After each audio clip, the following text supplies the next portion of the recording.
kwa sababu ibada hii huwa inakimbia, ni vizuri tu nianze na kusoma. Bwana Yesu asifiwe sana. Tuangalie kitabu cha Kumbukumbu ya Torati sura ile ya 9. Sura ya 9. Tunaanzia mstari ule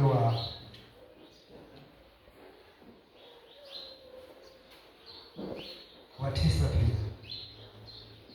Maneno ya Mungu yanasema hivi: na hapo nilipokwea mlimani kwenda kuzipokea mbao za mawe, nazo ni mbao za agano Bwana alilolifanya nami, ndipo nikakaa mle mlimani siku 40 usiku na mchana, sikula chakula wala kunywa maji. Bwana akanipa zile mbao 2 za mawe, zimeandikwa kwa kidole cha Mungu, na juu yake zimeandikwa maneno mfano wa yote aliyoyasema nanyi Bwana mle mlimani toka kati ya moto siku ya mkutano. Ikawa mwisho wa siku 40 usiku na mchana, Bwana alinipa zile mbao 2 za mawe, nazo ni mbao za agano. Bwana akaniambia, ondoka upesi, shuka upesi, ondoka huko, shuka upesi, kwa kuwa watu wako uliowatoa Misri wamejiharibu, wamekengeuka mara katika njia niliyowaamuru, wamejifanyia sanamu ya kusubu. Tena Bwana akasema nami zaidi, akaniambia, nimeliona taifa hili ni taifa, tazama, ni taifa lenye shingo ngumu. Niache nipate kuangamiza na kulifuta jina lao chini ya mbingu, nami nitakufanya wewe uwe taifa kubwa lenye nguvu kuwapita wao. Basi nikageuka nikashuka mle mlimani, mlima ukawaka moto, na zile mbao 2 za agano zilikuwa katika mikono yangu miwili. Nikaangalia na tazama, mlima mumefanya nikaangalia na tazama, mlikuwa mmefanya dhambi juu ya Bwana Mungu wenu. Mmefanya ndama ya ng'ombe ya kusubu, mmegeukia upesi katika njia aliyoamuru Bwana. Nikazishika zile mbao 2, nikazitupa kutoka katika mikono yangu miwili, nikazivunja mbele ya macho yenu. Nikaanguka nchi mbele ya Bwana siku 40 usiku na mchana, kama pale kwanza. Sikula chakula wala kunywa maji, kwa sababu ya makosa yenu yote mliyokosa kwa kufanya yaliyo maovu machoni pa Bwana, kwa kumkasirisha. Bwana Yesu asifiwe sana. Katika mafundisho ya Yesu alisema kwamba ombeni msiingie majaribuni. Tunamuona Musa ameenda kuzungumza na Bwana, lakini lile kundi alilokuwa naliongoza wala lenyewe halina habari kabisa na kuzungumza na Bwana, halina habari. Wapo wanashughulika na mambo mengine kabisa, wapo wanafanya mambo ambayo sio njia ile ambayo Mungu aliitaka. Na kwa hiyo Musa anakaa kule, anaongea na Mungu, anaburudika na Mungu, anaongea, wewe wameongea siku ya kwanza, ya pili, ya tatu, mpaka siku 40 wanazungumza na Mungu. Leo nini kwa wiki mnazungumza na Mungu mara ngapi? Kuna watu hapa wala hata hawazungumzi na Mungu kabisa. Yaani hapa kama tumekuwa tunafanywa research kwenye nyumba zetu, kuna watu kabisa mnakuja kupata kaneema hapa. Hapa ndio mnakuja kuongea na Mungu. Hamuombi. Leo ni siku ya maombi. Sasa kama ni siku ya maombi na uinjilisti, lazima tuhamasishe hayo mambo. Bwana Yesu asifiwe sana. Lazima tufanye hivyo. Ni kanisa limeona na inawezekana kuna wengine mmejisahau. Sasa leo kanisa limekukumbusha. Sasa ukifanya moyo mgumu kama hao wenzetu, ukaanza kujitengenezea tena vitu vingine vya kuabudu au vya kusikiliza au vya kuongea navyo, ukaacha kuongea na Mungu, unaweza kuona kwamba hata tunapokuwa tunakusanyika kwenye ibada zetu, hatuji kama tunakuja kuongea na Mungu. Tunamwona Musa amerudia mara mbili. Mara ya kwanza ameenda kuchukua mbao, amekaa na Mungu anazungumza siku 40. Hakuna kuwaza majengo, watoto wake alikuwa ameoa mjue. Bwana Yesu asifiwe sana. Hakuna cha mke kule, hakuna cha nini. Wako wanazungumza na Mungu wake. Ule uzuri wa kukaa na Mungu aliyokuwa nao, Musa aliendelea kukubujika pale. Akasema sasa Mungu asante. Maana tukujua waliokuwa wanaongea. Kweli mimi nimepata kibali cha kuongea na wewe. Tumezungumza na wewe siku zote hizi. Mimi nimeshavunjika, sina shida tena. Sasa wale watu utawapelekea maneno haya kweli watakubali. Si watasema ni yale niliyokuwa nimezoea. Nasema wala msiwe na wasiwasi. Mungu akachukua mkono wake mwenyewe. Akachukua na mbao za mawe. Wewe unaweza kuandika maandishi kwenye mawe. Bwana Yesu asifiwe sana. Bwana Yesu asifiwe kanisa. Mungu akaamua kaandika kwa njia ya ajabu ambayo hata wenyewe hawawezi. Maandishi safi kabisa. Mimi ni Bwana Mungu wako. Nilikutoa katika nchi ya Misri, katika nyumba ya utumwa. Usiwe na miungu mingine ila mimi. Ndama amesimama kule. Yaani wewe unawaambia hivyo na ndama amesimama, wako wanaabudu, wanapiga magoti na wako wanasujudu. Hapa si mnaona kupiga magoti ni tatizo au hata kukaa mnaona ni shida? Watu hata kuomba wanaona, hata kutamka tu, yaani kupanua mdomo kwamba Mungu, naomba nisaidie mimi na familia yangu, naomba nikumbuke na taifa, naomba upeleke na injili huko na nini. Unashindwa hata kutamka. Lakini kule ndugu zetu kule, walikuwa wamechemka kweli kweli. Mpaka ilikuwa ni sherehe. Yoshua alibaka anamwambia Musa, hivi kule kuna sherehe gani kule? Akasema, wewe unafikiri hiyo ni sherehe ya ushindi wote? Wameshaharibika kabisa huko. Yaani wamechafuka. Yaani kama ni mwili unanuka maovu. Bwana Yesu asifiwe sana. Basi Musa alipokuwa anaendelea kuzungumza, nilikuwa natamani sana watu wa Mungu muone umuhimu wa kukaa na Mungu katika maisha yenu. Uone ule muhimu wa kuzungumza na Mungu katika maisha yako. Kwa sababu utakapokuwa hivyo wewe, ndipo na watu wengine watafanikiwa. Nilikuwa naangalia kwenye kitabu kile cha Matendo ya Mitume. Matendo ya Mitume. Kile kitabu cha Matendo ya Mitume, kuna mtu ambaye alikuwa anaomba au amekaa tu, ni mtu wa Mungu kama hivi tulivyo. Lakini kuna mtu mwingine kule alikuwa anahitaji msaada wa yule mtu. Ukiangalia kitabu kile cha Matendo ya Mitume sura ya 9, unamwona mle mstari wa 13 kuna kitu pale tunaweza kukiona pale. Lakini Anania akajibu, Bwana, nimesikia habari ya mtu huyu kwa watu wengi, mabaya mengi aliyowatendea watakatifu wako Yerusalemu. Hata hapa ana amri itokayo kwa wakuu wa makuhani awafunge wote wakuitao jina lako. Lakini Bwana akamwambia, nenda tu, kwa maana huyu ni chombo kiteule kwangu, alichukue jina langu mbele ya mataifa na wafalme na wana wa Israeli. Basi nitamwonyesha yaliyo mengi yatakayompasa kuteswa kwa ajili ya jina langu. Bwana Yesu asifiwe sana. Huyu ni mtu wa Mungu. Amekaa mahali anaongea na Mungu. Unaona faida ya kuongea na Mungu? Mungu anaongea na Anania. Mungu anatamani kuzungumza na sisi. Katika maombi, Mungu, wewe unazungumza na Mungu. Na katika kusoma neno la Mungu, Mungu anasema na wewe. Bwana Yesu asifiwe sana. Kwa hiyo unaweza kuona kwamba haya mawasiliano na hizi huduma ni za muhimu kwetu na kwa Mungu pia. Anania anapokuwa ametulia nyumbani kwake, Mungu anakuja kuongea na yeye. Anamwambia, Bwana nenda, kuna sehemu fulani kuna mtu anaomba, anatakiwa apate huduma. Kwa hiyo kuna watu ambao wanaweza kaomba kwenye nyumba zao kule, wanahitaji wapate watu watakao kwenda kuwaombea ili wapone. Lakini wengine wamekaa kule wanataka wapate watu ambao wanaweza wakaja kusuluhisha migogoro yao ambayo labda mtu wa Mungu akifika kuna mtu atakuondeka. Maana kuna watu wengine akifika mtu wa Mungu basi ndipo anakuwa mnyenyekevu. Na wamama mnajua hivyo. Unaweza kuwanyenyekea watumishi wa Mungu lakini waume zenu hamna. Si sawa? Bwana Yesu asifiwe sana. Yaani sasa kumeshatokea kaugomvi fulani na wababa wanapokuwa na kadai kale, unaweza kuona ni sawa tu. Kwa nini mtumishi wa Mungu mnyenyekee sana wakati yule ambaye anajua kuketi kwako, kuondoka kwako, kukua kwako, kufanya nini? Huwezi. Jambo ambalo linamuumiza mwanaume. Ndivyo ambavyo na Mungu anavyoumia. Bwana Yesu asifiwe sana. Amen. Wanaume wanavyoumia vile mnavyoumia ndivyo na Mungu anavyoumia. Unapomwona mtu anampa heshima mtu mwingine ambaye hastahili. Unapoona unazungumza na mtu mwingine, anavyozungumza na mtu mwingine sivyo anavyozungumza na wewe. mnavyozungumza na watu hapa duniani sivyo mnavyozungumza na Mungu. Hivi ndivyo naeleweka hapo?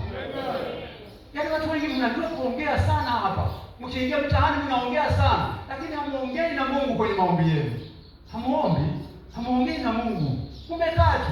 Mtu anasema mimi sijui kuomba. Mnakuwa kama wale wanafunzi wanasema Bwana tufundishe kuomba.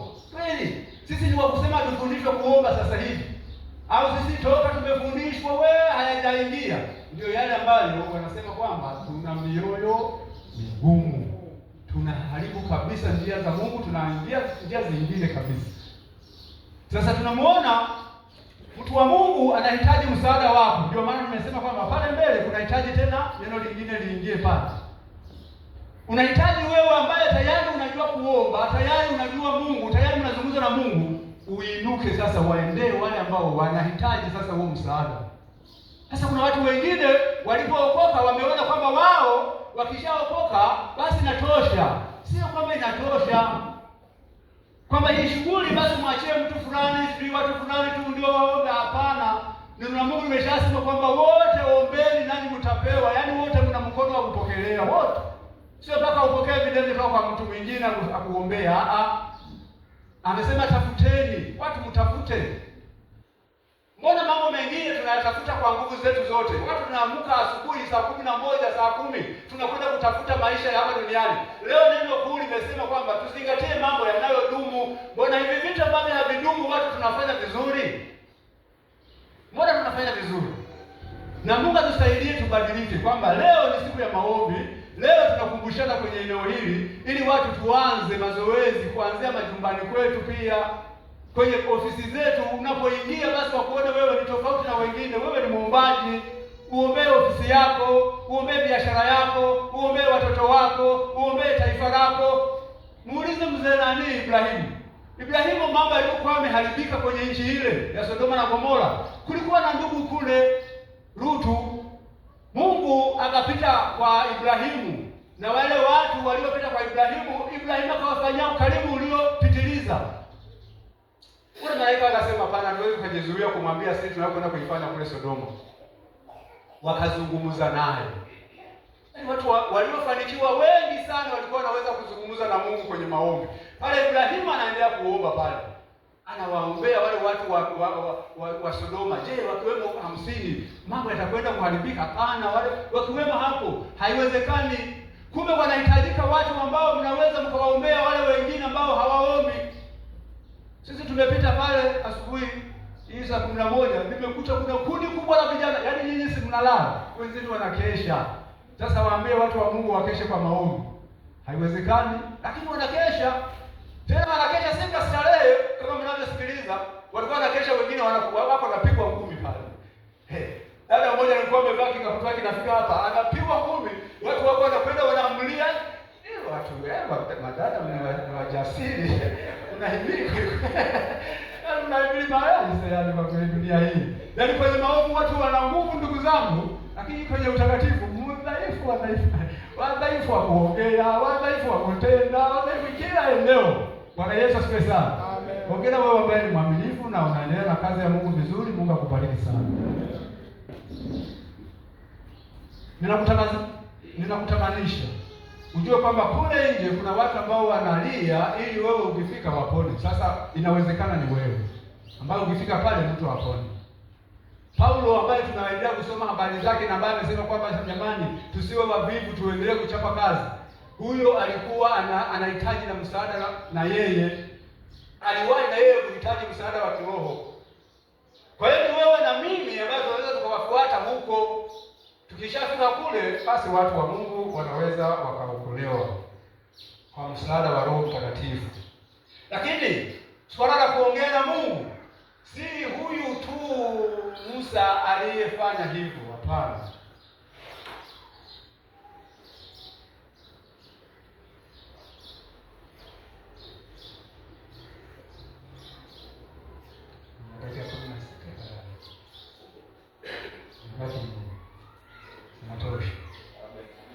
Sio Musa tu aliyekuwa ana tabia ya kuongea na Mungu, hapana. Hata huyo Yesu mwenyewe mnayemfuata, pamoja na shughuli zake zote zilizokuwa nyingi, Mbona yeye alitafuta muda wa kuomba? Alitafuta muda wa kuomba. Unaposoma kile kitabu cha Marko, anaamka asubuhi na mapema, anakwenda kuomba. Anaingia kwenye shughuli. Yaani unakuta mambo yameshakuwa safi kabisa. Hakuna tena haja ya kuhangaika na maona na kuombea watu. Yaani nguvu ya Mungu imeshashuka kwake. Hakuwa hivi. Sasa kwa kuwa Yesu mwenyewe alikuwa ni muombaji, na wewe ndio huyo unamfuata, kwa nini wewe mwenyewe usione kwamba ni aibu kukaa bila kuongea na Mungu wako, wakati hata aliyekuwa yuko mbinguni alikuwa anaweza katenga muda wa kwenda kuongea na Baba? Hivi inafurahishaje kama wewe unaweza kuzaa mtoto wa kuzaa kabisa, ukawa wewe unakaa, mtoto anakukwepa kabisa, hataki kuongea na wewe. Ukitamani unamvuta au unataka unamuita, unampa nafasi ya kuongea na wewe, lakini hiyo nafasi haitumii kabisa, amekaa tu kimya.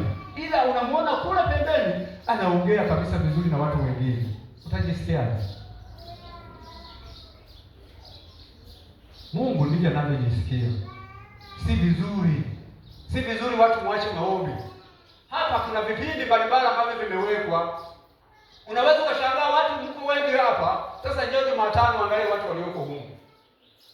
Mmezingatia mambo yasiyodumu. Haiwezekani useme kwamba una shughuli hizi. Kweli?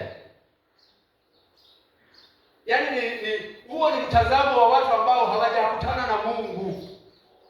Yaani kama umekutana na Mungu, ni sawa nikwambie kwamba leo rais wa nchi akuite uende nyumbani pale Ikulu pale.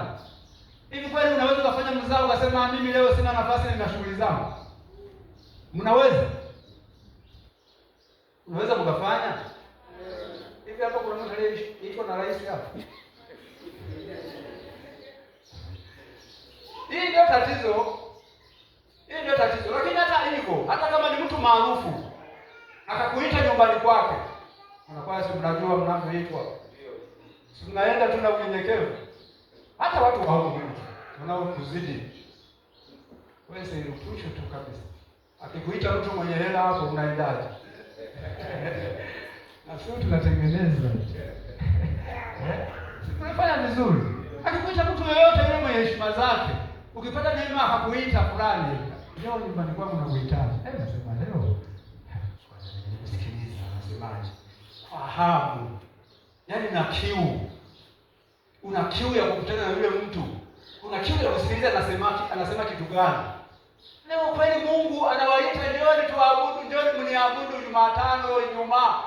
Ninyi ndio kukaa tu na kusema tuna shughuli zetu. Wengine tumeshastaafu, tuko nyumbani. Wazee wenzangu, mko wapi bwana? Na ninyi mna shughuli zenu. Kuna wale ambao mko kazini, masaa ya ibada yani mnakuwa mjatoka au huwa sisumbuani. Si mmeolewa tu huko. Lazima mfuate bwana wenu. Na ni vizuri tu wala sema kosa. Lugha ya kawaida tu ninaposema hivyo. Msije mkanielewa vingine. Bwana Yesu asifiwe sana kabisa. Kwa sababu usipofanya vile atakufukuza. Sasa ikikufukuza huko kanisani tena michango inahitajika. Utafanyaje? Kwa hiyo sawa tu. Lakini kuna wenzangu na mimi ambao mnajimiliki, nyinyi ndio mabwana kwenye shughuli zenu. Yesu ndio mabwana. Muje umwabudu huyu Mungu. Mungu analia, Mungu. Yaani unajua Musa alipokuwa anapiga kelele zile au hapa tunapozungumza hivi, Mungu hafurahishwi na hii hali. Hii hali ambayo kanisa ambalo lina watu 400 kuja kwenye kipindi wanakuja watu 10 au 5 au 6. Yaani si haina afya kabisa. Yaani ninyi nitakuwa ndio muwe mfano. Yes, ndio dinari jamani. Ninyi ndio mtakuwa muwe mfano. Watu wanakuja kujifunza kwenu. Yaani watu wanatolea mfano kwenu. Yaani ninyi mkisimama vizuri, mnahakikisha injili yenu, hata kama ukwenda kule injili yako inahubiriwa. Kwani mnapofanya mazuri haya mambo mengine ya duniani, hamzungumzwi vizuri hapo. Lakini kiroho lazima kazungumzwa vizuri kwenye mambo mengine yote tu mkazungumzwa vizuri, lakini kiroho ukifika kwenye kiroho hapo umeipenyewa na nini, hamwezi mkazungumzwa vizuri. Sasa ndio maana siku hii ya ushukuru kwa jumuiya hii ya kwa idara hii ya maombi na uinjilisti inakukumbusheni kwamba watu wa Mungu tuna kila sababu ya kugeuka, sio kusikiliza tu, hapana. Ndio maana Musa alikuwa na hasira kweli kweli, akazipiga zile mbao chini. Ile ni kuonyesha jinsi gani watu wanamuumiza Musa, lakini pia na Mungu anaumia. Usije ukafikiri kwamba Mungu anapokuwa anaumia atatumia lugha gani. Kuna vitu vingine anaweza hakuacha tu hivyo hivyo moja kwa moja, hakuacha, lakini ukapata hasara. Na unapotaka kumtibu mtu ambaye aliyejibu, ni vizuri tu muumize mapema. Labda kumuumiza ndipo anapopona. Kwa mimi natamani mnachokifanya cha kutokuja kwenye vipindi ambavyo kanisa la Mungu limesimama, ambacho wenzetu ndicho kilikuwa ni msingi. Kanisa la kwanza lilikuwa linatembea hivyo, kila siku walikuwa wanakutana wakimwabudu Mungu, wanawake kwa wanaume. Sasa leo tumewachia hata wanawake, yaani wanaume wanajifanya wako busy, wakati ndio masikini kabisa kuliko wanawake. Sasa hivi wengi mnalishwa, tena wengine wanatamani wamama wenye hela waende kukaa nyumbani kwao. Sasa maana yake nini? Halafu baadaye hata kanisani hauji kwenye vipindi. Halafu huku nalelewa. Yaani huku nalelewa, halafu nasijua uje unaamua kulee tu hapa basi angalau kanilike. Bwana Yesu asifiwe sana. Yaani si kwamba kuna tudanganya, yaani kuna watu wavivu wamekaa tu kwenye vitu visivyo na kichwa wala mbele. Wamekaa tu, wala wako wanafanya kazi. Hata hao vijana, nakuta tu wamekaa tu. Wako wanacheza vitu visivyo na maendeleo ya kiroho. Hii wanakuta wanavifanya. Vitu visivyo na kichwa wala na miguu, utakuta watu wamejazana kule. Sasa nini maana yake? Mungu atusaidie sana. Bwana Yesu asifiwe sana. Mimi nawashukuru kwa kunisikiliza, mkifanya ni kwa faida yenu, mkiacha ni kwa hasara yenu.